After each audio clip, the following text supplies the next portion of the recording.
Assalamualaikum warahmatullahi wabarakatuh. Kita ketemu lagi di Psikologi Industri pertemuan ke-11. Oke, kita langsung ke materi aja untuk pertemuan ini. Yang akan saya bahas untuk pertemuan ini adalah stress and workplace violence ya.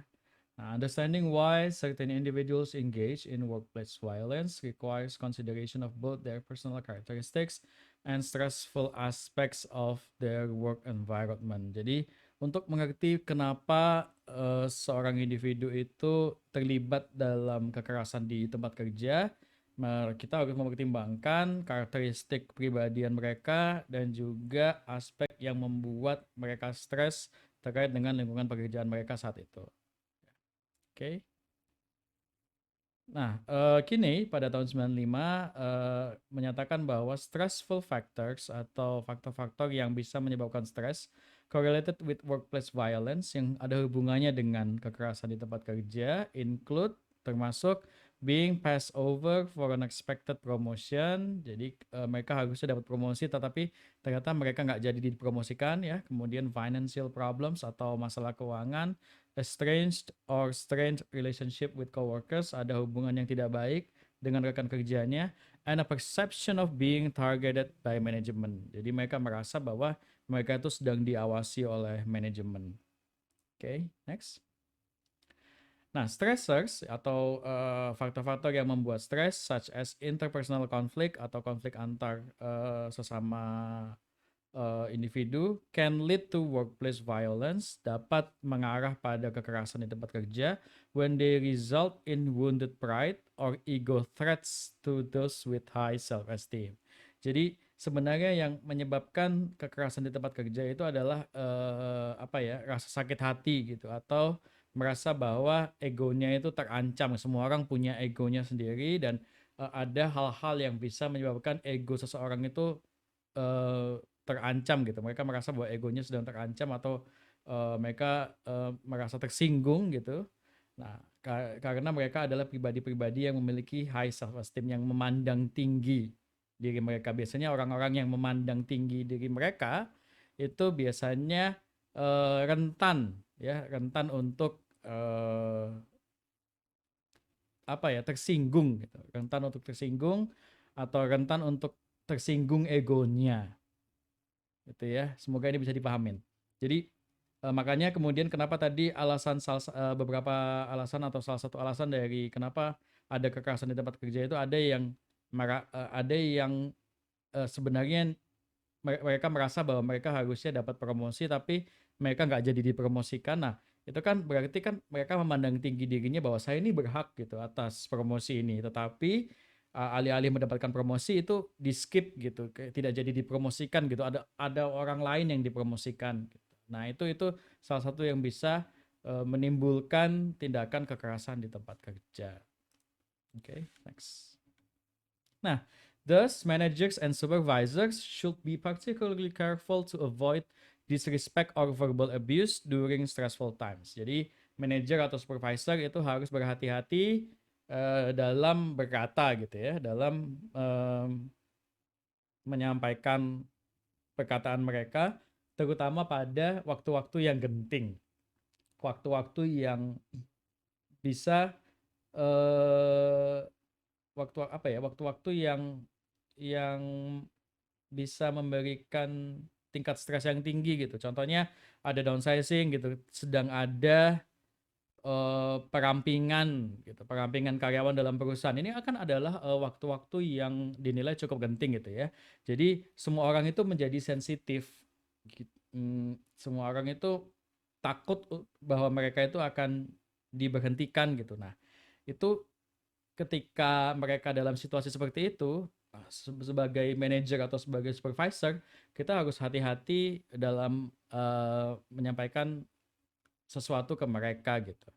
Nah, kemudian yang berikutnya adalah performance review. Ketika mereka sedang dinilai kinerjanya, itu juga harus hati-hati karena tidak semua orang itu suka dinilai, tidak semua orang itu suka dikasih tahu gitu ya. Kemudian apalagi mereka-mereka yang memandang tinggi dirinya itu mereka merasa bahwa mereka itu tanpa diberitahu sudah tahu gitu.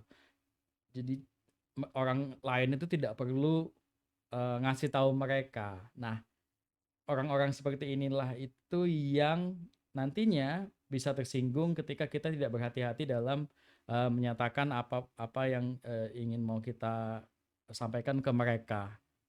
Ya, nah, itu yang harus harus hati-hati banget ketika berhadapan dengan orang-orang seperti itu. That might interact with subordinates high self-esteem and again lead to workplace violence. Jadi karena mereka punya self esteem yang tinggi, mereka memandang tinggi diri mereka, mereka tidak suka dibilangi, mereka mudah tersinggung. Nah, sehingga orang-orang seperti itulah yang kemungkinannya tinggi untuk terlibat dengan kekerasan di lingkungan kerja. Makanya harus hati-hati ketika kita menyampaikan sesuatu ke mereka. Gitu ya. Oke. Nah, many perpetrators of workplace violence have just been passed over for a promotion, have received a negative evaluation, or have been fired. Jadi mereka-mereka yang terlibat dengan kekerasan di tempat kerja itu biasanya itu tadi seperti yang saya sampaikan, mereka harusnya dipromosikan, mereka merasa bahwa mereka harus dipromosikan tapi mereka tidak dipromosikan karena sesuatu hal, ya kemudian mereka mereka habis menerima evaluasi yang negatif dari supervisor atau manajer mungkin karena pekerjaan mereka ada yang kurang atau attitude mereka mungkin ada yang kurang atau hal-hal lain yang memiliki kontribusi terhadap pekerjaan mereka itu ada yang kurang sehingga mereka mendapatkan evaluasi yang negatif. Nah, itu kan kalau mereka memiliki high self esteem pasti mereka tersinggung loh. Saya merasa bahwa saya ini sudah mengerjakan pekerjaan saya dengan baik gitu. Kenapa saya dinilai jelek gitu. Nah, ada orang-orang seperti itu dan mungkin sebagian dari kita adalah orang-orang seperti itu. Nah, itu yang harus kita pahamin bahwa kita harus berhati-hati dalam menyampaikan kabar yang tidak baik kepada orang-orang seperti ini. Khususnya terkait dengan hubungan industrial, khususnya terkait dengan pekerjaan. Jadi kalau misalnya harusnya mereka itu dipromosikan tapi nggak jadi dipromosikan, kita harus kasih alasan yang sangat jelas kenapa gitu. Atau memang mungkin kesempatannya untuk saat ini belum ada atau belum ada posisi yang bisa mereka isi. Sehingga nggak masuk akal bila kita promosikan mereka padahal posisinya nggak ada gitu. Yang untuk dipromosikan itu nggak ada. Terlepas apakah mereka sudah mencapai performance tertentu atau mereka sudah mencapai lama kerja tertentu yang seharusnya mereka dipromosikan tetapi posisinya nggak ada ya mau gimana gitu ya. Nah, itu hal-hal seperti ini tuh menyampaikannya harus sangat hati-hati sekali. Terutama menghadapi mereka-mereka dengan high self esteem atau mereka yang memiliki self esteem yang tinggi. Gitu ya. Or have been fired. Jadi mereka diberhentikan. Nah, itu juga sangat hati-hati sekali. Kita pernah ada kasus di Jakarta ya di salah satu mall ada karyawan yang melukai atasannya karena pada hari itu dia dipecat dari pekerjaannya. Ya, coba di googling deh kalau nggak salah di mall di mall apa ya? Di mall di Jakarta pokoknya ada kasus karyawan menyerang supervisor atau manajer kayak gitu. Nah, bahkan ini ya, in fact, the last words spoken to 3 employees of an insurance company in Florida by a disgruntled former coworker before he killed them were, "This is what you get for firing me." Nah, jadi di Florida itu ada seseorang gitu ya yang sedang marah gitu ya, yang sedang sedang apa ya, sedang merasa sedang dalam keadaan yang tidak baik gitu ya. Nah, itu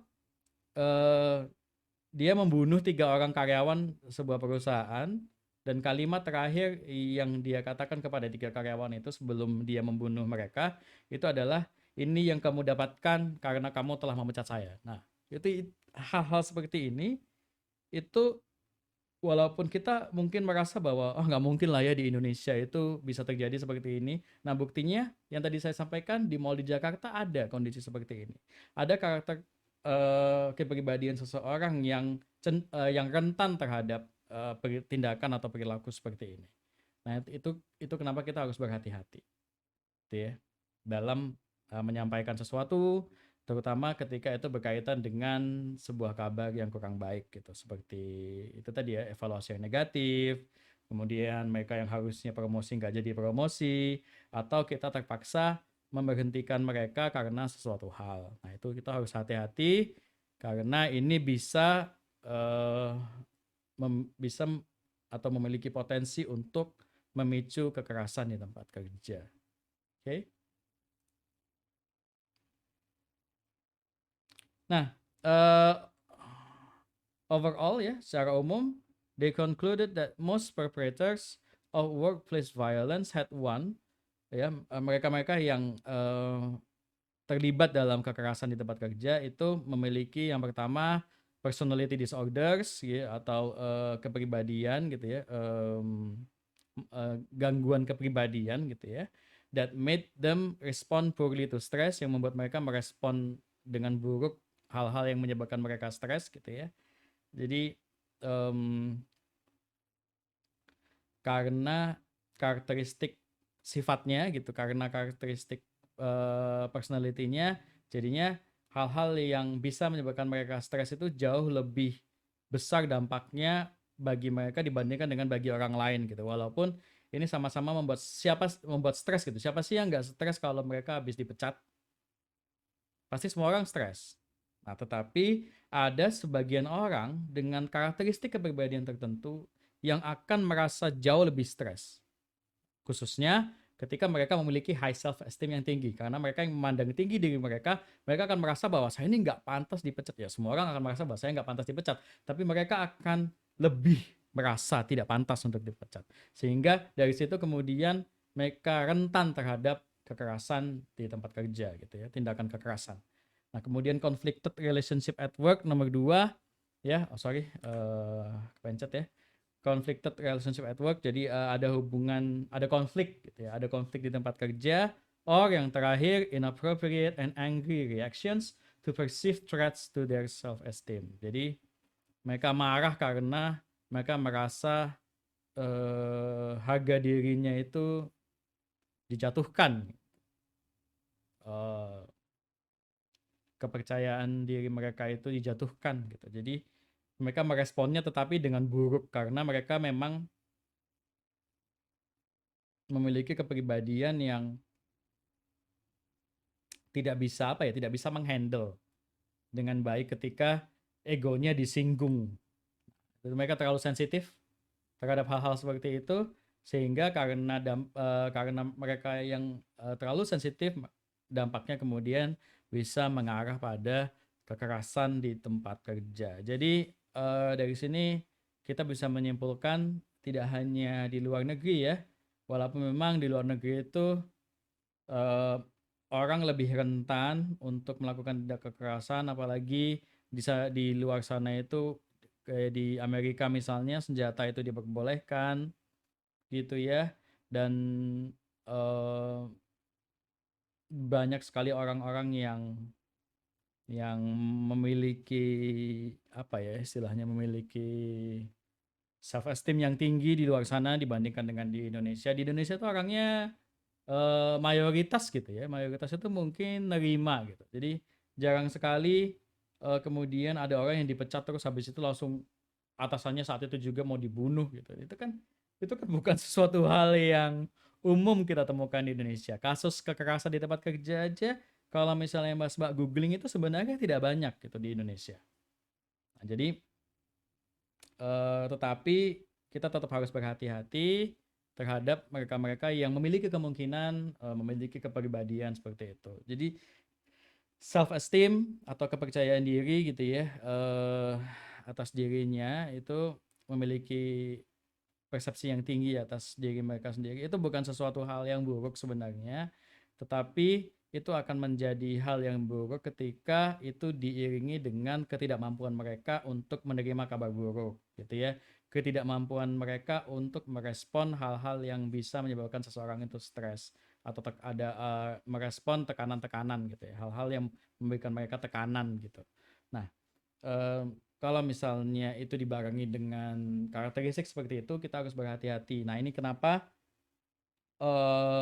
sebelum Mas Mbak itu bekerja di sebuah perusahaan itu biasanya ada tes psikologi. Nah, itu untuk melihat ini gitu, seberapa tinggi sih self esteem Anda? Apakah Anda itu orang yang memiliki high self esteem atau low self esteem? Apakah itu kemudian dibarengi karakteristik tertentu yang memiliki kemungkinan Anda itu cenderung melakukan tindakan kekerasan atau enggak gitu. Karena ketika seseorang itu memiliki tendensi untuk melakukan tindakan kekerasan dimanapun mereka berada, tendensi itu akan bisa muncul dan tidak terkecuali di tempat kerja.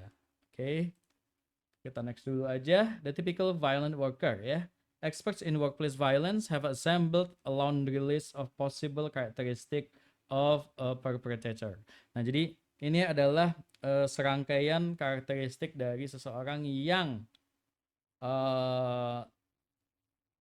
memiliki kecenderungan untuk melakukan tindakan kekerasan di tempat kerja. Apakah mereka pasti dengan mereka, yang memiliki kepribadian ini tuh melakukan tindakan kekerasan di tempat kerja?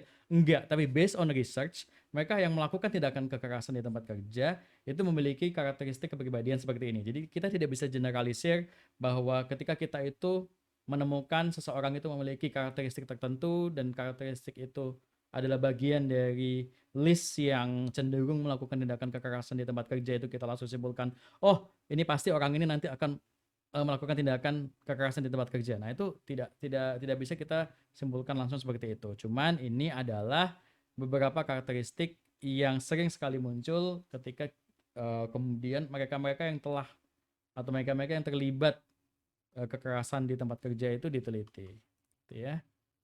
Oke, yang pertama adalah mereka itu tidak pernah ikut dalam organizational events. Nah, mereka saya nggak tahu apakah karena introvert atau karena ada masalah, tetapi pada event di mana semua orang berpartisipasi, mereka yang tidak berpartisipasi itu cenderung rentan terhadap tindakan kekerasan di tempat kerja, terhadap melakukan ya.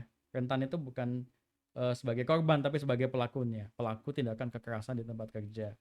Gitu. Karena biasanya orang-orang yang melakukan tindakan kekerasan di tempat kerja itu tidak memiliki hubungan yang baik dengan rekannya, rekan karyawannya, entah itu atasannya, entah itu yang setara dengan mereka, entah itu bawahannya, sehingga tentu saja mereka akan merasa awkward gitu, mereka canggung untuk berkumpul di dalam satu tempat terkait dengan event-event organisasi. Nah, itu yang merupakan reasoning dari kenapa mereka-mereka yang memiliki kecenderungan untuk melakukan tindakan kekerasan di tempat kerja itu tidak berpartisipasi dalam kegiatan-kegiatan organisasi. Nah, yang kedua has few outside interest gitu ya. Jadi tidak memiliki hobi gitu ya di luar pekerjaannya. Nah, itu artinya apa? Artinya tidak ada wadah gitu ya bagi untuk menyalurkan perasaannya. Hobi itu kan sebenarnya kan sebuah wadah gitu ya. Itu kan kayak semacam orang bisa menganggapnya sebagai pelarian, orang bisa menganggapnya sebagai hiburan. Jadi ketika sudah stres di tempat kerja, itu orang di luar tempat kerja menyalurkan itu ke hobinya. Nah, tetapi ketika orang itu nggak punya hobi, maka kita akan berandai-andai. Nah, terus kemudian kalau dia lagi stres, dia luapin kemana gitu, disalurin kemana tekanan yang dia rasakan pada saat itu. Nah, ini kemudian yang mengarah ke kekerasan di tempat kerja karena bukan yang digarisbawahi bukan karena mereka nggak punya hobi, tapi karena mereka tidak memiliki wadah untuk menyalurkan tekanan yang mereka sedang alami di tempat kerja. Jadi akhirnya itu jatuhnya jadi kecenderungan untuk melakukan tindakan kekerasan di tempat kerja. Walaupun tidak selalu seperti itu. Ada orang yang emang nggak punya hobi aja gitu. Hobinya ya kerja aja gitu. Nah, jadi kita tidak kemudian langsung bisa mengeneralisasi. Sekali lagi ya. Nah, kemudian yang ketiga has worked for the company for some time. Nah, kenapa kok begitu? Karena orang-orang yang telah bekerja lama di perusahaan itu mereka merasa berhak akan sesuatu gitu. Apakah itu promosi, apakah itu kenaikan insentif, justru bisa jadi juga mereka yang lama kerja di perusahaan itu mereka merasa bahwa mereka itu tidak pantas diperlakukan buruk, tidak pantas dinilai jelek oleh perusahaan. Loh, saya ini sudah kerja lama di sini kok bisa saya diperlakukan seperti ini. Mereka akan merasa seperti itu. Mereka akan merasa bahwa ketika mereka dinilai tidak baik itu kemudian egonya itu tersalurkan melalui perasaan bahwa mereka itu, loh saya ini sudah kerja lama di perusahaan ini, saya ini sudah mengorbankan banyak waktu dan tenaga untuk perusahaan ini, jadi saya seharusnya tidak diperlakukan seperti ini. Nah, ini yang kemudian ada kecenderungan untuk mengarah ke kekerasan di tempat kerja. Has a history of violence, udah jelas. Kalau misalnya sebelumnya si A ini pernah melakukan tindakan kekerasan di tempat kerja, gitu ya, entah itu terhadap atasannya, entah itu terhadap rekan kerjanya, maka tidak menutup kemungkinan itu akan terjadi lagi nanti. Makanya kemudian ketika terjadi kekerasan di tempat kerja itu biasanya hukumannya itu sangat-sangat berat ya. Antara skorsing gitu ya, dikasih surat peringatan, atau bahkan hingga sampai diberhentikan. Karena apa? Karena ketika orang itu melakukan sekali gitu ya, maka ada kecenderungan orang itu akan melakukan lagi gitu. Makanya itu juga susahnya kenapa orang-orang yang mungkin pernah di penjara gitu ya karena tindakan kekerasan itu, selain di penjaranya juga sudah susah gitu cari kerja lagi karena dia statusnya mantan napi. Nah, selain itu juga bisa jadi karena mereka itu adalah sebelumnya pelaku tindak kekerasan, maka ada kecenderungan nantinya mungkin mereka akan mengulangi tindakan itu tadi ke orang-orang yang ada di sekitar mereka di tempat kerja gitu ya. Has lost or is worried about losing his or her job gitu ya. Orang-orang yang kehilangan pekerjaan mereka atau orang-orang yang merasa bahwa pekerjaan mereka sedang terancam, itu juga cenderung melakukan tindakan kekerasan di tempat kerja. Has a history of conflicts with coworker, supervisor, or both gitu ya. Punya sejarah konflik gitu dengan rekan kerja atau atasannya. Has previous exposure to aggressive culture. Mereka-mereka yang berasal dari budaya yang keras gitu. Jadi kalau kayak di luar negeri itu ada daerah-daerah yang mereka itu terbiasa hidup di lingkungan yang keras gitu, lingkungan yang penuh dengan kekerasan gitu, kayak Bronx gitu misalnya. Daerah-daerah yang dominan ditinggali oleh orang-orang kulit hitam misalnya. Nah, itu kalau di Amerika itu daerah-daerah seperti itu. Jadi mereka hidup itu di tengah lingkungan yang sangat keras gitu, penuh dengan kekerasan, orang ditembak di pinggir jalan gitu ya, orang dikebukin di pinggir jalan. Nah, itu adalah eh, makanan mereka sehari-hari gitu. Sesuatu yang mereka saksikan sehari-hari gitu. Nah, itu merupakan sebuah exposure yang mungkin bisa mengakibatkan kecenderungan untuk melakukan tindakan yang serupa di tempat kerja, walaupun ini juga sekali lagi tidak bisa digeneralisir seperti itu gitu ya. Jadi bisa jadi nggak kemudian kalau orang itu berasal dari daerah Bronx gitu ya, mereka pasti melakukan tindakan kekerasan di tempat kerja. Nggak selalu seperti itu. Cuman ada kecenderungan gitu. Makanya juga penting ini, intinya adalah walaupun kita mungkin nggak ada ya daerah-daerah yang separah itu gitu ya. Mungkin di Jakarta, mungkin di daerah Priuk gitu ya, atau di daerah-daerah mana yang penuh dengan kekerasan gitu, orang-orang yang ada di sekitar situ gitu ya, yang terbiasa dengan tindakan kekerasan sehari-hari gitu. Nah, itu contohnya di sini itu adalah mereka yang kita perlu mempertimbangkan, mereka-mereka yang berasal dari yang mungkin dulu besar di daerah-daerah seperti itu. Tapi ya sekali lagi di Indonesia saya rasa tidak banyak, gitu ya. Nah, has difficulty accepting authority gitu ya. Gimana ini ya? Jadi ada karyawan yang nggak suka diperintah, ada orang ya, sebenarnya ada orang yang nggak suka diperintah. Nah, itu ada kepribadian seperti itu, jadi nggak suka disuruh-suruh. Nah, masalahnya adalah ketika mereka kemudian bekerja pasti kan punya atasan. Nah, kemudian ketika disuruh-suruh ya jadinya karena dia aslinya nggak suka disuruh-suruh, kemudian kerja dan harus disuruh-suruh. Nah, itu bisa jadi orang itu kemudian merasa tersinggung karena disuruh-suruh. Nah, walaupun ini sebenarnya agak-agak lucu juga ya loh, kalau nggak suka disuruh-suruh ngapain kerja, tapi kalau misalnya nggak kerja terus dapat uang dari mana, tapi kemudian setelah kerja ya tetap aja orangnya menggerutu kalau disuruh-suruh gitu ya. Nah, itu orang-orang dengan kepribadian seperti ini juga cenderung atau rentan terhadap tindakan kekerasan di tempat kerja gitu ya. Commonly violates company policies and rules. Jadi seringkali melanggar ketentuan atau kebijakan yang sudah ditetapkan di tempat kerja karena satu hal mungkin harusnya tidak melakukan tindakan A tapi itu malah dilakukan. Harusnya patuh melakukan tindakan B tapi tidak pernah dilakukan. Hal-hal seperti itu. Works in a company or work group with an authoritarian management style. Jadi memang manajemennya itu karakteristiknya itu otoriter gitu. Jadi atasan gampangnya gini ya. Bosnya itu otoriter gitu. Bosnya itu suka nyuruh-nyuruh. Jadi kamu harus gini, kamu harus gini, kamu harus gini. Nah, itu walaupun ini sebenarnya hanya sebagai contoh simpel aja ya, salah satu bentuk dari authoritarian management style gitu. Jadi benar-benar segala pekerjaan itu tinggal suruh aja ke bawahannya gitu. Kan ada banyak sekali manajemen style yang ada di luar sana, ada yang bekerja bersama, ada yang berkembang bersama, ada yang berjalan bersama, ada yang ya saya ini bosnya, kamu bawahannya, maka ketika saya suruh, ya kamu harus turutin itu.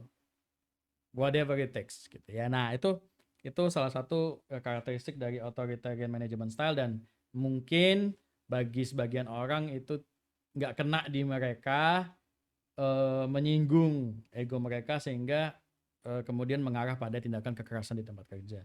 Nah, yang terakhir adalah alcohol abuse. Nah, ini sangat umum sekali terjadi di luar karena di luar itu orang itu mayoritas minum alkohol, tidak seperti di Indonesia di mana di Indonesia justru minoritas ya yang minum alkohol. Nah, jadi orang-orang yang cenderung alkoholik itu rentan terhadap tindakan kekerasan di tempat kerja. Nah, itu ya ada sih mungkin sebagian orang yang alkoholik, tetapi saya rasa sih tidak banyak kasusnya di Indonesia gitu. Karena kan mayoritas muslim sehingga harusnya mayoritas tidak minum gitu ya. Jadi yang minum harusnya hanya sebagian minoritas saja gitu. Oke. Jadi ini adalah typical violent worker. Jadi orang-orang yang memiliki kemungkinan berpotensi atau kecenderungan untuk melakukan tindakan kekerasan di tempat kerja. Saya rasa terkait dengan violence workplace violence itu untuk minggu ini sampai di sini. Sisanya nanti Mas Mbak bisa ikutin instruksi yang akan diberikan setelah ini. Terima kasih banyak yang sudah mau melihat videonya dari awal sampai akhir. Saya akhiri materi untuk minggu ini. Wassalamualaikum warahmatullahi wabarakatuh.